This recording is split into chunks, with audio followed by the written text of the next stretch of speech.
오늘 함께 나눌 하나님의 말씀은 사사기 21장 25절 한 절 말씀입니다. 우리 한 절 말씀이니까 두 번 같이 읽도록 하겠습니다. 함께 읽겠습니다. 그 때에는 이스라엘 왕이 없었으므로 사람들은 저마다 자기의 뜻에 맞는 대로 하였다. 한 번 더 있습니다. 그 때에는 이스라엘 왕이 없었으므로 사람들은 저마다 자기의 뜻에 맞는 대로 하였다. 아멘.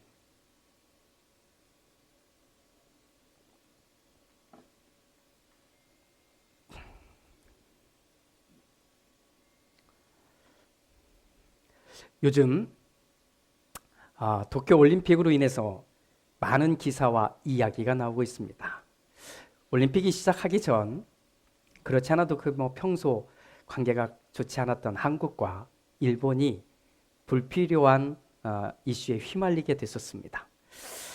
올림픽에 참가하는 선수들이 묵는 곳을 선수촌이라고 하는데 이 선수촌에 우리 한국 선수들이 묵게 되는 선수촌에 대한체육회에서 응원 문구를 걸어 놓았는데 이것 때문에 일본 측에서 불편한 반응이 나온 겁니다. 그래서 이래저래 이제 복잡한 이야기들이 오고 갔고 결국은 해결이 됐습니다만 그때 이런 문구가 딱 기록되어 있었습니다.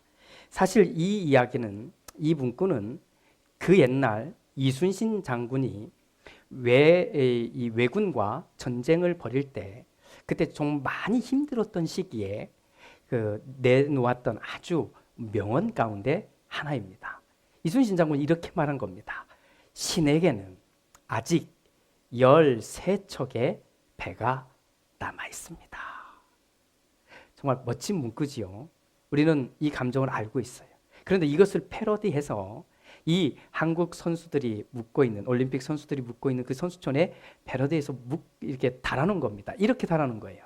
신에게는 아직 5천만 국민들의 응원과 지지가 남아 있사옵니다. 라고 말입니다. 결과적으로 이 플래카드는 떼어지게 됐습니다만 아무튼 그런 얘기입니다. 오늘 이 말씀을 나누는 여러분들에게 아마도 이순신 장군과 관련된 내용 중에 처음 들어봄직한 책을 하나 제가 소개하려고 합니다. 그 책의 이름은 징비록이라고 하는 책입니다. 이 책은 류성룡이 쓴 책인데 1592년부터 1598년까지 약 7년 동안 임진왜란이 어떻게 일어나게 됐는지 또 그 내용은 어떻게 진행됐는지 그 결과는 어떻게 되었는지를 아주 상세히 기록한 책이 되겠습니다. 이 책을 쓴 이 류성룡은 퇴계 이황의 제자이기도 합니다. 그리고는 이 사건 속에서는 이순신 장군을 다시 소위 말하면 대장으로 추천했던 사람이 바로 이 류성룡이라고 하는 사람입니다. 자, 이 책의 목적은 딱 하나입니다. 앞으로 이런 일이 또 일어날 수 있다는 겁니다. 앞으로 이런 일이 또 일어날 수 있으니 자, 어떻게 준비하고 어떻게 해야 할지를 알려주자는 겁니다. 알려주자는 거예요. 자, 그렇게 되면 어떻게 되느냐? 실제로 또 이 왜군이 쳐들어왔을 때 우리는 이거 제대로 막아낼 수 있다라고 보는 겁니다. 실제로도 그렇게 조선은 이 책을 기반으로 해서 이런 전쟁을 준비했다고 합니다. 이 책은 실제로 일어났던 이야기를 사실 그대로 기록할 수 있는 대로 기록하려고 했던 겁니다. 나라의 선택과 그리고 실패, 또 백성들이 어떤 점에서 비판을 했는지를 그냥 있는 그대로 기록하려고 애썼다고 합니다. 이 책은 이렇게 현실과 어떻게 보면 절망이죠? 이것만을 기록해 놓은 것 같은데 사실은 이 책은 미래와 희망을 이야기하고 있는 것입니다. 이와 똑같은 책이라고는 말할 수는 없겠지만 우리 팬데믹이 시작한 팬데믹으로 시작한 2021년 우리는 지난 30주간 동안 함께 읽은 사사기가 바로 그 장비록과 비슷한 점이 많다는 것을 우리는 알 수 있습니다. 사사기는 참으로 슬픈 이야기입니다. 가슴 아픈 이야기입니다. 이스라엘의 알몸을 보여주는 것 같은 부끄러운 책이기도 합니다. 그렇게 이 책을 대대로 읽어오면서 이스라엘 사람들은 창피함도 느끼고 슬픔도 느끼고 아픔도 느꼈던 겁니다. 그리고는 다시는 이런 일을 경험하지 않기를 마음에 되새기고 또 되새겼을 것입니다. 그래서 이스라엘 사람들은 사사기를 읽고 또 읽었던 겁니다. 지난 30주간에 한번 시간을 돌이켜 보겠습니다. 우리가 사사기를 읽는 내내 말씀을 전하고 있는 저나 이 말씀을 나눈 여러분들은 혹시 그 기간 동안 희망과 기쁨과 감사라고 하는 것을 얼마나 많이 느낄 수 있었습니까? 오히려 어떻게 이런 일이 일어났지? 어떻게 하나님을 믿는다는 사람들이 이럴 수가 있지? 어떻게 하나님의 이름으로 그리고 하나님의 이름을 부르는 사람들이 이렇게 처참하게 무너질 수 있는지 이런 느낌만 사실은 가득 남겨준 책이 사사기였습니다. 그렇게 무겁게 아프게 또 부끄럽게 때로는 답답하게 읽어온 오늘 우리가 이제 사사기의 마지막 절인 21장 25절을 함께 나누려고 하는 것입니다. 이겁니다. 그때에는 이스라엘에 왕이 없었으므로 사람들은 저마다 자기의 뜻에 맞는 대로 하였다. 그때에는 이스라엘에 왕이 없었으므로 사람들은 저마다 자기의 뜻에 맞는 대로 하였다. 그리고는 이 이야기는 고스란히 룻기로 이어지게 되는데 이 내용이 고스란히 룻기에도 이렇게 시작이 됩니다. 사사시대에 이렇게 말합니다. 즉 사사들이 활동하던 시대에 또는 사사들이 다스리던 그 시대의 이야기를 하는 겁니다. 우리가 지금까지 나누었던 30주간이나 나누었던 바로 그 사사들이 활동했던 시대의 이야기를 한 단어에 품어내고 있는 겁니다. 사사시대에. 그런데 우리는 예전에 룻기 말씀을 함께 보았습니다. 설교로도 듣고 성경 공부로도 함께 했습니다. 간단하게 정리해 보겠습니다.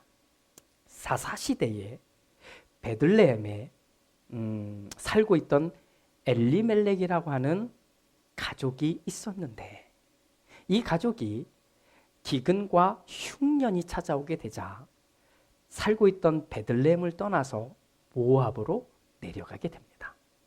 그런데 안타깝게도 내려가자마자 얼마 지나지 않아 이 엘리멜렉이 죽고 맙니다. 두 아들이 있었는데 두 아들을 다 장가를 보냈습니다. 그런데 결혼한 뒤에 이 두 아들도 갑자기 죽습니다. 정말 큰 어려움과 슬픔을 안고 이 엘리멜렉의 아내였던 나오미는 두 며느리를 그냥 모압에 내버려 둔 채 고향으로 돌아가려고 했습니다. 그때 시어머니인 나오미를 따라서 베들레헴으로 올라온 여인이 바로 룻입니다. 그리고 이방 여인이었고 그리고 그냥 그렇게 살 수밖에 없었던 이 여인 룻이 보아스라고 하는 남자를 만나게 되고 이 보아스라고 하는 참 좋은 남자를 만난 그 결과가 그들에게는 평화와 행복 그리고 회복의 시간 그리고 그 이야기였던 겁니다. 이게 룻기였습니다. 룻의 이야기는 똑같은 사사들의 이야기입니다. 사사들의 시대 이야기입니다. 그리고 룻의 이야기도 딱 펼치는 순간부터 암울했습니다. 암울했던 시대를 상징하듯 룻의 이야기, 룻기의 이야기도 똑같습니다. 이 가족의 역사도 슬픔, 고통, 암울 이런 것들이 온통 드리워진 그 가족의 이야기였던 겁니다. 하지만 이들은 사사시대의 희망이 되었습니다. 회복과 감사와 찬양이 되었던 것입니다. 어떻게 그렇게 되었을까요? 당연히 룻기 전체를 다 보아야만 확실히 할 수 있습니다. 하지만 이것을 줄여보면 이렇게 말할 수 있을 것 같습니다. 딱 한 단어만 바꿉시다 라고 말입니다. 딱 한 단어만 바꿉시다. 우리가 보았던 말씀이 이겁니다. 그때에는 이스라엘에, 그러니까 그때에는 사사들이 다스리던 때입니다. 그때에는 이스라엘에 왕이 없었으므로 사람들은 저마다 자기의 뜻에 맞는 대로 하였다. 그런데 이것을 한 단어만 바꾸자고요. 한 단어만. 그러면 해결됩니다. 바로 이겁니다. 그때에는 이스라엘에 왕이 없었으니까 사람들은 하나님의 뜻대로, 하나님의 뜻에 맞는 대로 하였다. 이겁니다. 그때는 이스라엘에 왕이 없었으니까 사람들은 하나님의 뜻에 맞는 대로 하였다. 룻의 이야기에 등장하고 있는 보아스라고 하는 남자가 이렇게 행동합니다. 사사시대는 왕이 없었기 때문에 사실 자기 마음대로, 자기 판단대로, 자기가 느낀 대로 할 수 있었던 그가 그렇게 하지 않는 겁니다. 이미 하나님의 말씀이 주어졌고 하나님의 원리가 주어졌으니 보아스는 그대로 하는 겁니다. 말씀을 따라 하나씩 결정하고 순서를 그대로 밟아가고 있는 겁니다. 그것이 룻의 이야기이고 그것이 사사시대의 희망 이야기였던 겁니다. 간혹 왕처럼 군림하는 목회자가 있습니다.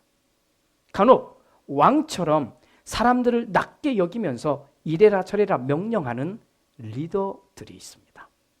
간혹 나쁜 왕처럼 자기 마음대로, 자기 기분대로, 자기가 내키는 대로 그렇게 살아가는 교인도 있습니다. 교회마저도 이렇게 망가지면 어디에서 희망을 찾을 수 있겠습니까? 오늘 우리 시대에 그래서 이것을 선포해야 하는 겁니다. 지금은 이 땅에 왕이 없으므로, 물론 저마다 다 왕으로 살면 답은 없습니다만 우리 이 시대에 왕이 없으므로 이제 우리는 하나님의 뜻에 맞는 대로 하나님의 뜻에 맞게 해야 한다고 외치는 겁니다. 그렇게 저는 딱 하나의 단어를 바꾸자는 겁니다. 하나의 단어를. 그런데 이 하나의 단어를 바꾸는 게 얼마나 어려운지 저는 잘 알고 있습니다. 그래서 강요하지는 않을 것입니다. 하지만 저는 끊임없이 외칠 겁니다. 저 자신에게도 외칠 것이고 이 말씀을 함께 나누는 여러분들에게도 끊임없이 외칠 겁니다. 그렇게 정말 어려운 일이기에 저는 요청하는 건 한 가지입니다. 용기 내십시오. 정말 용기를 내서 이 하나의 단어만 바꿔냅시다. 내가 이 땅에 사는 동안 내가 왕으로 살 것인지 아니면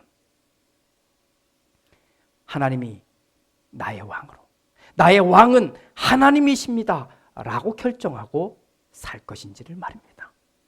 룻의 이야기 가운데 딱 하나만 전하겠습니다. 룻기의 시작은 엘리멜렉이라고 하는 한 남자에서부터 시작됐다고 말씀드렸습니다.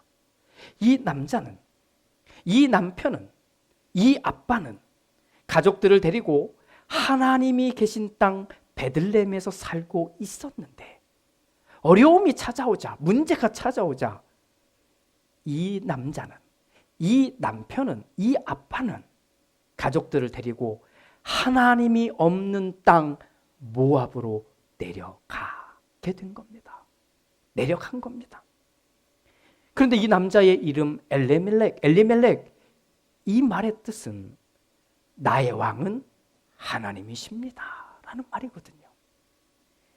나의 왕은 하나님이시다라고 그의 부모님은 그에게 이름을 지어주었고 그의 아내도 그 남편을 부를 때 그렇게 부르고 자기 자신도 지금까지 사는 동안 나의 왕은 하나님이시다라고 하는 이름을 가지고 살았던 겁니다. 자식도 아버지 이름을 부를 때는 나의 왕은 하나님이시다라고 그렇게 외쳤던 겁니다. 그런데 이 남자가, 이 남편이 정작 가족들을 데리고 하나님이 없는 땅으로 내려갑니다. 사랑하는 형제 자매 여러분, 우리의 진짜 모습을 살펴봅시다. 그리고는 여러분은 말로만 또는 이름으로만 엘리멜렉이 되지 마십시오. 말로만 하나님을 믿는다고 말하고 이름으로만 교회를 다니는 사람이라고 그렇게 말하지 맙시다. 그러면 엘리멜렉처럼 자기도 또 자기하고 함께 있는 사람도 결국 데리고 모압으로, 하나님이 없는 곳으로 내려가게 되는 것입니다. 반대로 우리는 진짜 엘리멜렉이 됩시다. 진짜. 그래서 딱 하나의 단어만, 딱 한 단어만 바꾸는 이 용기를 내봅시다. 하나님의 뜻에 맞는 대로, 이겁니다. 하나님의 뜻에 맞는 대로. 그래서 여러분이, 부부가, 가족이, 정말 우리 교회 공동체가 하나님이 계시는 땅에 머물러 있도록 해봅시다. 사랑하는 여러분, 오늘 딱 한 단어만 바꿉시다. 하나님의 뜻에 맞는 대로 말입니다. 이 용기 있는 결정으로 우리는 사사기 21장 25절을 희망의 이야기로 바꿔 쓰시기를 주님의 이름으로 축복합니다. 아멘. 기도합니다. 주님, 오늘 우리는 긴 시간 함께 읽었던 사사기 말씀을 마무리했습니다. 이 사사기를, 이 슬프고 아프고 괴로운 이야기를 읽었던 이스라엘 사람들은 오히려 이 마지막 이야기를 읽으며 또 이어서 나오는 룻기의 이야기를 읽으며 그들은 희망을 다시 보고 감사와 기쁨과 회복을 소망하게 되었습니다. 주님, 우리도 그렇게 되기 원합니다. 딱 한 단어만 바꿔낼 용기를 갖게 하옵소서. 용기 있게 그 단어를 바꿔내어서 이제는 내가 왕이 아니라 또 왕들만 살아가는 이 세상이 아니라 나의 왕은 하나님이십니다. 이것을 온전히 외쳐내는, 선포하는, 그리고 살아내는 우리가 되게 하옵소서. 축복하며 예수님의 이름으로 기도드립니다. 아멘.